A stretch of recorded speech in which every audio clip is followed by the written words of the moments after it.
فیروز خان نے حقارت سے کہا، پھر ایڈگر کو گھورتے ہوئے بولا، اس بات کی کیا ضمانت ہے کہ تم جو کچھ کہہ رہے ہو ٹھیک ہی کہہ رہے ہو؟ یہ بھی تو ممکن ہے کہ تم اپنے باس کو بچانے کی خاطر مجھے پوکر کے راستے پر لگانا چاہتے ہو، اس لیے کہ میں پوکر کو صرف ایک تھرڈ ریٹ مجرم کی حیثیت سے جانتا ہوں اور مجھے اس کے ایک دو ٹھکانوں کا بھی علم ہے۔ میں کوئی ثبوت پیش نہیں کر سکتا، لیکن اتنا ضرور جانتا ہوں کہ اسے تمہارے یہاں آنے کی اطلاع مل جائے گی اور پھر وہ قہر آلود ہو کر مجھ پر نازل ہوگا۔ ایڈگر نے سہمے ہوئے لہجے میں کہا، مجھے دنیا کی کوئی طاقت اس کے عذاب سے بچا نہیں سکتی۔ کیوں؟ فیروز خان نے ایڈگر کو معنی خیز انداز میں گھورتے ہوئے سوال کیا۔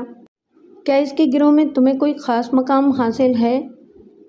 ہاں، جان ایڈگر نے چہرے پر بہتا ہوا خون آستین سے صاف کرتے ہوئے جواب دیا۔ وہ اپنے بیشتر ماتحتوں کو میرے ہی ذریعے کام پہنچاتا ہے۔ مجھے یقین ہے کہ اس کے کچھ آدمی ہر وقت سائے کی طرح میرے پیچھے بھی لگے رہتے ہوں گے، اور اب تم میرے لیے بھی ابھی ایک اہم آدمی ثابت ہو رہے ہو۔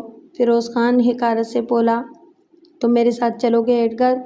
مجھے تم اپنے ساتھیوں کے نام اور پتے بتاؤ گے اور میں ان کو چن چن کر موت کے گھاٹ اتارتا رہوں گا، اس وقت تک جب تک پوکر تمہارا باس سامنے نہیں آتا۔ زوراور خان کا خون ڈائے گا نہیں جائے گا ایڈگر۔ میں تمہارے باس کو بھی خنزیر ہی کی طرح لتاڑ لتاڑ کر ماروں گا۔ میں تمہارے ساتھ چلنے کو تیار ہوں، لیکن تمہیں میری حفاظت کا ذمہ لینا ہوگا جب تک پوکر زندہ ہے۔ ایڈگر نے اٹھتے ہوئے تیزی سے کہا، میں تمہیں ان لوگوں کے نام اور پتے دینے کو تیار ہوں جو میرے علم میں ہیں۔ پھر اس سے پہلے کہ فیروز خان کوئی جواب دیتا، باہر کسی کے گرنے کی آواز ابھری تھی۔ اس کے بعد کوئی اذیتناک آواز میں کہہ رہا بھی تھا۔ فیروز خان تیزی سے اچھل کر دروازے کے قریب پہنچا۔ پھر اس نے دروازہ کھول کر دیکھا تو فراز خان باہر فرش پر خون میں لت پت پڑا تھا۔ اس کے سینے سے ابلنے والا گاڑھا گاڑھا خون فیروز خان کو اس بات کا احساس دلا رہا تھا کہ اس کا ساتھی زندگی کے ہنگاموں سے اپنا رشتہ توڑ چکا ہے۔ فیروز خان نے ایڈگر کو معنی خیز نظروں سے گھورتے ہوئے سوال کیا، کیا اس کے گروہ میں تمہیں کوئی خاص مقام حاصل ہے؟ ہاں، جان ایڈگر نے چہرے پر بہتا ہوا خون آستین سے صاف کرتے ہوئے جواب دیا۔ وہ اپنے بیشتر ماتحتوں کو میرے ہی ذریعے احکامات پہنچاتا ہے۔ مجھے یقین ہے کہ اس کے کچھ آدمی ہر وقت سائے کی طرح میرے پیچھے بھی لگے رہتے ہوں گے، اور اب تم میرے لیے ابھی ایک اہم آدمی ثابت ہو رہے ہو۔ فیروز خان حقارت سے بولا، تم میرے ساتھ چلو گے ایڈگر؟ تم اپنے ساتھیوں کے نام اور پتے بتاؤ گے اور میں ان کو چن چن کر موت کے گھاٹ اتارتا رہوں گا، اس وقت تک جب تک پوکر تمہارا باس سامنے نہیں آتا۔ زوراور خان کا خون ڈائے گا نہیں جائے گا ایڈگر۔ میں تمہارے باس کو بھی خنزیر ہی کی طرح لتاڑ لتاڑ کر ماروں گا۔ میں تمہارے ساتھ چلنے کو تیار ہوں، لیکن تمہیں میری حفاظت کا ذمہ لینا ہوگا جب تک پوکر زندہ ہے۔ ایڈگر نے اٹھتے ہوئے تیزی سے کہا، میں تمہیں ان تمام لوگوں کے نام اور پتے دینے کو تیار ہوں جو میرے علم میں ہیں۔ پھر اس سے پہلے کہ فیروز خان کوئی جواب دیتا، باہر کسی کے گرنے کی آواز ابھری تھی۔ اس کے بعد کوئی اذیتناک آواز میں کہہ رہا بھی تھا۔ فیروز خان تیزی سے اچھل کر دروازے کے قریب پہنچا۔ پھر اس نے دروازہ کھول کر دیکھا تو فراز خان باہر فرش پر خون میں لت پت پڑا تھا۔ اس کے سینے سے ابلنے والا گاڑھا گاڑھا خون فیروز خان کو اس بات کا احساس دلا رہا تھا کہ اس کا ساتھی زندگی کے ہنگاموں سے اپنا رشتہ توڑ چکا ہے۔ فیروز خان نے اپنے ہونٹ سختی سے بھینچ لیے۔ پھر اس نے دروازہ اندر سے بند کر لیا اور ایڈگر کو یوں قہر آلود نظروں سے گھورنے لگا جیسے اسے کچا کھا جائے گا۔ کیا ہوا؟ ایڈگر نے فیروز خان کے بگڑے ہوئے تیور محسوس کرتے ہوئے دبی آواز میں پوچھا۔ یہ آواز کیسی تھی؟ تمہارے گروہ کے کسی آدمی نے میرے ایک اور ساتھی کو ہلاک کر دیا ہے۔ اوہ، ایڈگر نے خوفزدہ انداز میں کہا، اسے یقیناً خیالات کا علم ہو گیا ہے اور اب میری زندگی بھی خطرے میں ہے۔ تمہیں ہر قیمت پر میرے ساتھ چلنا ہوگا جان ایڈگر، فیروز خان نے خونخوار انداز میں کہا۔